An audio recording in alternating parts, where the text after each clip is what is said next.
Fishy Business. I'm Ibn Hamdan. And I'm Farah Bashir, joining Ibn Hamdan. Today we're going to talk about the influencer who is being totally dragged through the mud on social media, and also by having legal action taken against her because she slammed Dubai and the UAE during the floods. We'll talk about that more in detail. And then ADQ has acquired a 49% stake in a Plenary Group. Jeddah's King Abdulaziz Airport has ranked the first in March with over 15 million passengers annually. Dubai's RTA has helped with 5 million with global buses and disability support. Spinneys has kicked off its Dubai IPO. Exciting news on the markets. It's hoping to raise $375 million. And a future-obsessed Dubai entrepreneur who wants to freeze her body. Up next. Interesting topics today. A lot of interesting topics, honestly. I'm really looking forward to actually talking about them. Yeah, same.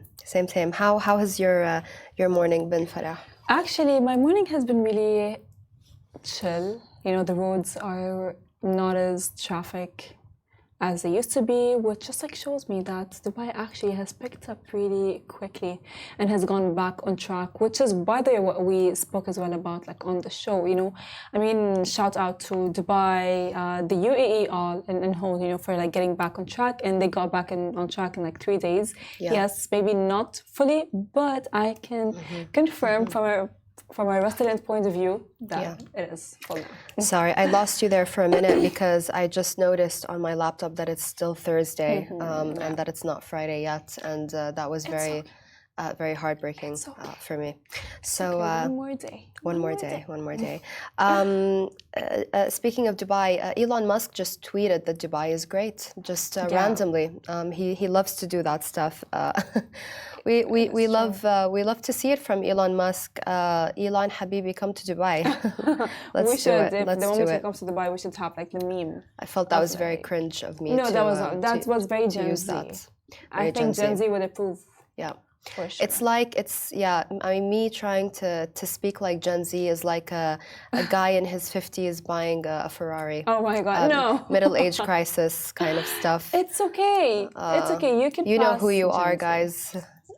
You know who you are. I went to Psycho Bunny's event last night. And it was interesting stuff. We spoke to the CEO of Math Lifestyle.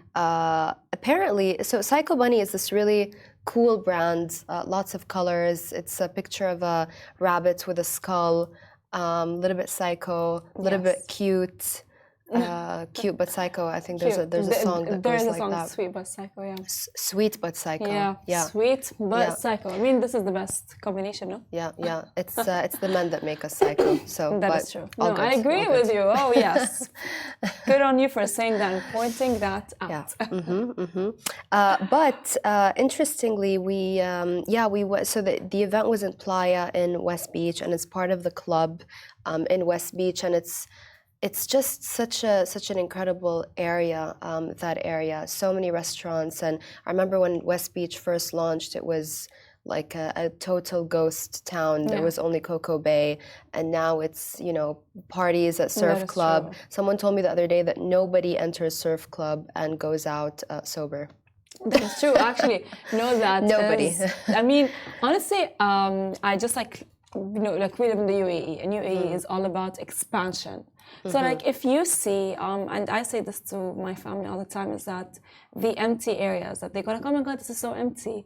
It is probably not going to be as empty in a few years from now. Yeah, exactly. You know, and like, you know, absolutely. with like the Palm, they have really, by the way, like, you know, opened a lot of like places and from like restaurants to clubs, and it's just, I would say, like a place everyone goes to. And if you guys are like right now, you know, like the weather is, there's a bit of breeze that's there, just go ahead. Why not? Let's enjoy it while it lasts. Someone who may never be able to enjoy the Palm again is Sousan Al Qadi. So Yeah, Sausan Al-Qadi is basically a fashion influencer. She's the talk of the town right now. She's been summoned to court in Saudi Arabia. The UAE has also taken legal action against her for bad-mouthing the Emirates after she was stuck in the airport. She was stuck in Dubai airport, as were many people as well during the floods. She completely bashed the UAE. She put out a video showing the people waiting in line at Dubai airport, showing that there is trash kind of on the floor, which is obviously not the norm for Dubai airport. I think it's literally the cleanest airport in the world. Anyway, she posts the video and she says in the video in Arabic, but I'll translate, "Look at the situation. I swear to God, it's total chaos. Nobody is responding, nothing. Look at the dirt. It's disgusting. I was okay a few hours ago. Now I'm not okay. The situation is not normal. You're definitely not better now, Sausan," after posting that. Users on social media were angry, to say the least. They said she was wrong to defame the UAE and she has gotten what she deserved by having legal action taken against her. Though that was coming from a lot of Saudis, by the way. So the Saudis really came to the UAE's defense. And said it's not acceptable to defame the UAE, but also she defamed Saudi Arabia also. But we'll get to that. What she said about the UAE, she said in leaked Snapchat conversations, she said, "You have failed in managing disasters. What would you do if you had a war in the UAE?" And she said, "Own it. We took responsibility in Saudi Arabia. We have a war south of Saudi." She said, "I didn't see any government entity helping out during the floods in the airport. I used to think the UAE was on top of everything, but today it disappointed me." She added, referring to being stuck in Dubai airport for 17 hours. "I didn't see any police car or ambulance helping out," she said. Yeah, so users on social media are calling for her to be banned from entering the UAE and for brands to cut ties with her, which a lot of brands have, including Unas reportedly put out a statement saying, "At Unas, we take pride in our deep connection to the values of our remarkable region, which celebrate our collective identity. Driven by our community, we have taken the necessary action of suspending contracts with those who do not honor our principles. Let's protect our shared values together." Actually, funny thing is that we spoke about this on the 11 show as well this morning. Because you got the story from us. Yes, we got the story from... Didn't you? I mean, we do inspire each other. We do. We're a team. So Stealing is what it was. No, I mean... Daylight robbery. Okay. It's fine. So I actually think, we were talking about it, Casey and Ainri said that social media is, I would say, a platform that can either do good or do bad, and everyone can be a journalist, right? No. So I mean, it's not. I'm not saying like everyone can be, you know what I mean? But like everyone, like on social media, like I can just like post or like they do not know journalism. I'm just messing with you. You're absolutely right about that point. Absolutely right. Yes. Not everyone can be a journalist, but everyone has access to those platforms to. Absolutely. And thank you to those people who leaked those conversations and. That is true. They definitely. Sorry, go ahead, Farah. Yeah. Go ahead. So with that is that like everyone has an opinion. And everyone feels entitled, and that is, of course, all due to social media. Yeah. Now, a lot of people do not, or let me say, underestimate the power of the things that they say on social media. Definitely. And she is an influencer, and she has a lot of followers. And maybe in the heat of the moment, she has said all of those things. But maybe if she had come to Dubai or the UAE earlier, this wouldn't have been said. I mean, she is a regular here in Dubai. Yeah, she's always here. But, some people are just very entitled as you said, a lot of people are calling her a spoiled brat also.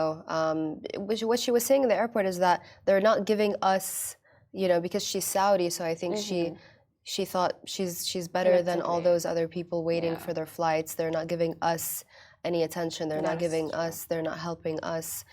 But really, they were just trying to help everyone. And you know what? I mean, this woman goes to London, I'm sure, and this looks like London Heathrow, honestly, That is true. on a regular Yeah, day.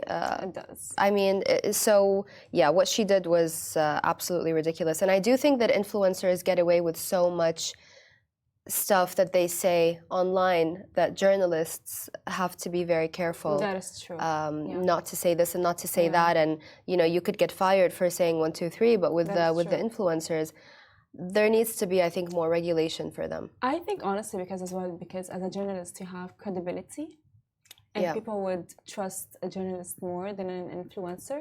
But because she's an Yeah. influencer, she actually, you know, will influence a lot of people with what she says. Yeah. And therefore a lot of influencers, you know, like they just like say the things and they do not really think much about it. You know, and Do they think at all? I mean, maybe I don't know. I mean, some of these fashionistas are they just like, make my brain cells want to commit suicide. Right. So moving away from influencers, ADQ has acquired a 49% stake in Plenary Group. I'm pretty sure I'm pronouncing that incorrectly, but it's okay. Expanding global infrastructure ventures. It's an Australian infrastructure developer, basically. ADQ is listed on the ADX, obviously, and is set to acquire the stake, including shares currently held by the Canadian Pension Fund.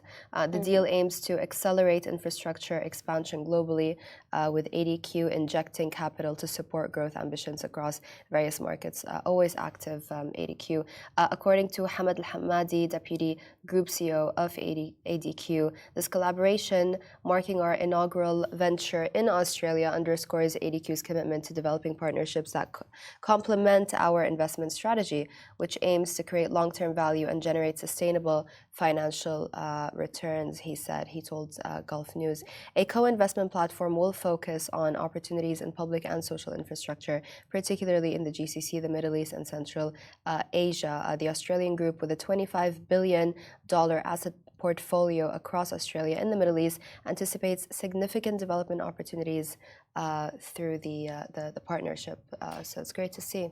It is, honestly, and I feel like these partnerships they all have one motive, which is to have like economic growth for the region and for the countries that are actually involved in the partnership. Yeah. Which just like shows, you know what I mean, like the GCC and the UAE specifically is just like looking towards more growth, and I can just like never have enough, which is I would say it's a very smart move. Yeah, absolutely. ADQ sees this collaboration as a strategic move, as you said, to drive economic growth and development both domestically and abroad. The UAE has been doing a lot of that, really expanding their horizons. I mean, almost everywhere now you go and you see, you know, either Qatar owns this hotel in Egypt, or the UAE owns this land in Egypt, or has an incredible mall in Istanbul, or an arms factory. Don't quote me on that, in Serbia. Amar doing stuff in what was it, Albania, if I'm not mistaken. So loads and loads of things going on. So it's pretty amazing to see.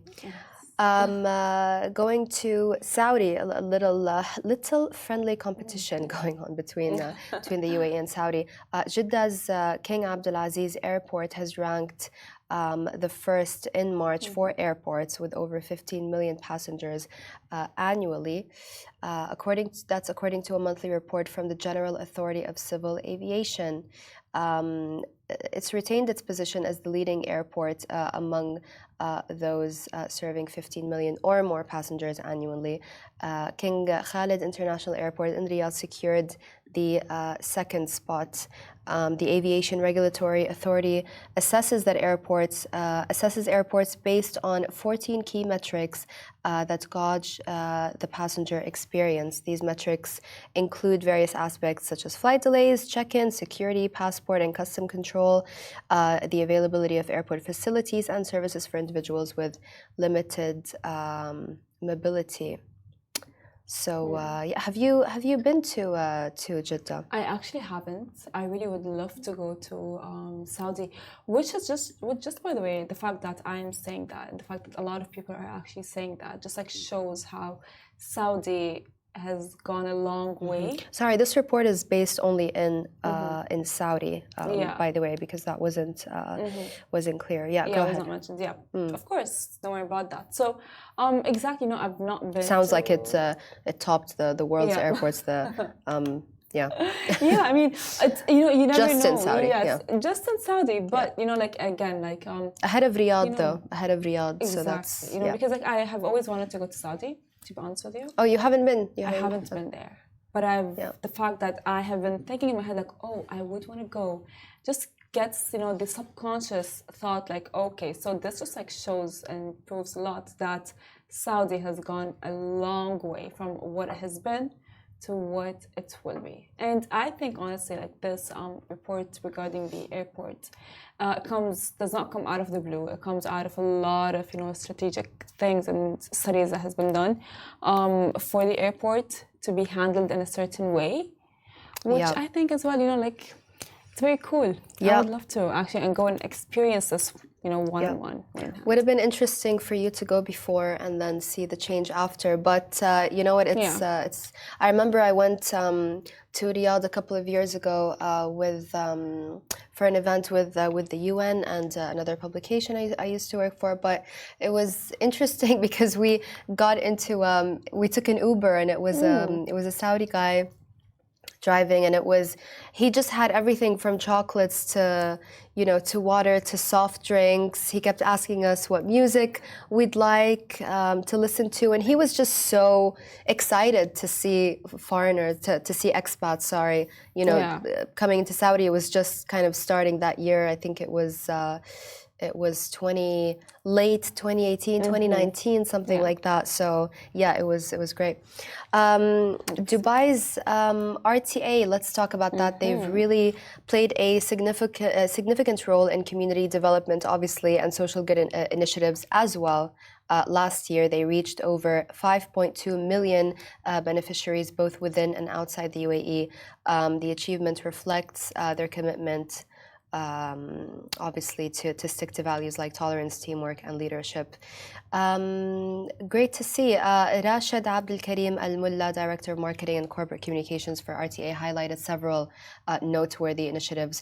Exciting to see RTA doing stuff like this. Agreed. These include the 1 billion meals endowment campaign, the largest of RTA's global charitable endeavors, which provided aid to 5 million individuals. Additionally, another initiative, Kiswat Khair, supported 60,000 people in need, while the Modes of Good program served 40,000 beneficiaries. RTA's Ramadan initiative also reached over 100,000 people through various programs like the Ramadan Tent project. It's also providing school buses to students in Tanzania, Thailand, and Uganda, impacting over 23,000 students. What a lovely, positive story. People don't like positive stories as much. Richard is always telling me to do positive stories. Richard, isn't that why a lot of publications shut down because of? No. I remember there was I forgot what it was called.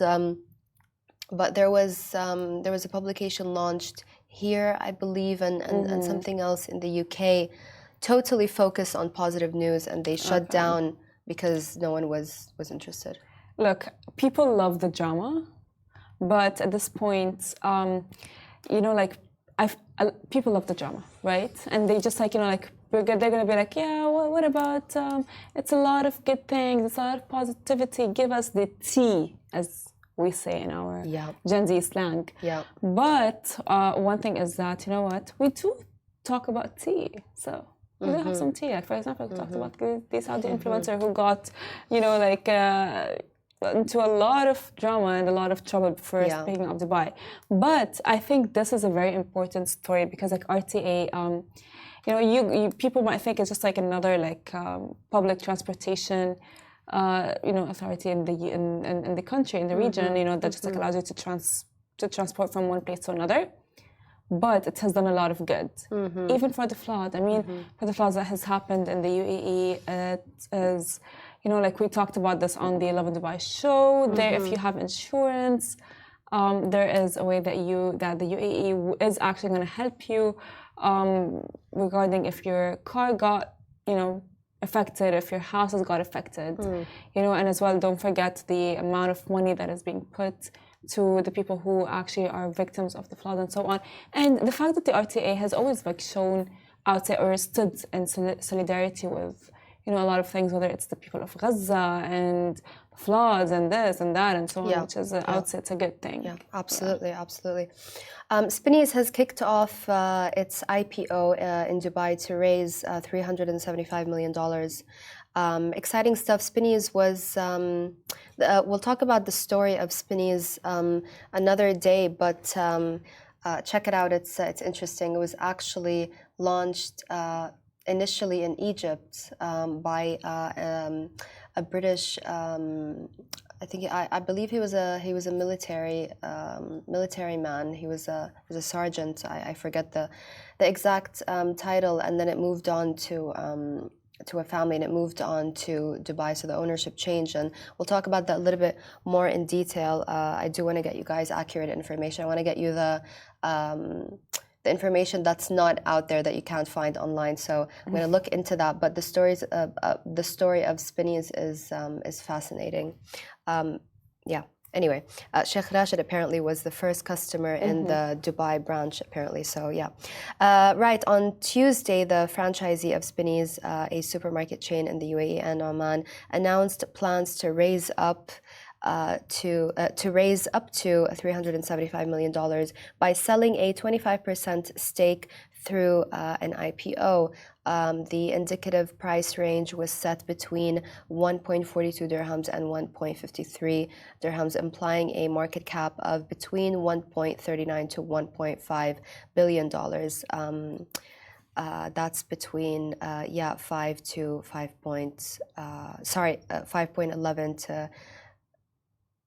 5.51 billion dirhams. So I hope that's correct, because sometimes we make mistakes on those conversions. We need to look out for that. Spinney's 1961 holding will offer 900 million shares, or 25% of its issued share capital on the DFM, the Dubai Financial Market. Exciting stuff for the DFM and Abu Dhabi Exchange as well. Spinney's plans to open its first store in Saudi in the first half of this year. It said in its intention to float. It aims to open another 3 by the end of the year, and at least 4 new stores in the kingdom every year for the next 5 to 10 years, CEO Sunil Kumar told Bloomberg. That is a very good move, I would say. Yeah. Saudi. Yeah, definitely. We are running a little bit short on time, so I'm going to move on to the next story. A Dubai entrepreneur is thinking about freezing her body in the U.S. That's Briar Prestige. I don't know how to pronounce her. It's written like prestige, but with a D. Yeah. Sorry, Briar, but you guys mispronounce her names all the time in Arabic, so it's fine. She's the CEO of her own PR company based on her last name. She's dabbled in everything from injecting herself with a microchip that allows her to unlock her house and car to producing a 48 hours in the metaverse documentary. Next up for her is apparently freezing her body. She met with James R. Woods, the co-CEO and president of Alcor Life Extension Foundation in Arizona, to decide whether or not to sign up to a cryogenically freeze my body or brain in the hopes I will be resurrected in the future, she said. There are over 200 preserved bodies in metal canisters with this company based in Arizona. She said it's a surreal thought. It's a deeply personal decision that reflects a person's beliefs, hopes, fears, and attitudes towards mortality and the possibility of life after death. I mean, people have been obsessed with living forever, looking young forever. Yeah. Which is why a lot of supplements, like, oh yeah, take this, it will make you stronger, it will, I don't know, repair your DNA, you know, and it's all over TikTok. I see it all the time. It's like, there's recently one that it's called NMN. I mean, what is that? A supplement? It's a supplement. Okay. That is supposed to, I don't know, like, rejuvenate your DNA, Okay. Okay. make you look younger, make you live long. Rejuvenate. Which is like, Rejuvenate. how is that possible? Like, like we are going against nature and the cycle of life. Like, just like stop. At Yeah. this point. I wish there was something to rejuvenate my will to live. I wish there was a pill for that at this moment. Right.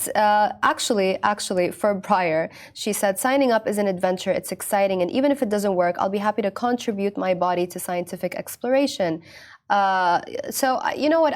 I respect that. A lot of people who are obsessed with the future, like the guy who wore the shirt, the T-shirt, "Do not die," at the token 2049. Yeah, just do not die. Reminds me of of when Charlie Sheen was high as a kite during an interview, God. and said the same line, "Do not die." So maybe his role model is Charlie Sheen. Anyway, she said, yeah, it could be used for scientific exploration. So who knows? I mean, yeah, you could never know, but that is very scary. I would not want to live forever. So yeah, I mean, technically, technically, you can go and see, that in Moscow. You can go see Lenin. Lenin's body is preserved. It's not frozen, but it is preserved. Next to the right opposite the in the Red Square, basically. Yeah, but then what happens like when they get back? He won't. He's dead. But yeah, he's dead. Like, I don't know, guys. This is too scary for me. It's like, I don't want to live forever. It would be scary for me.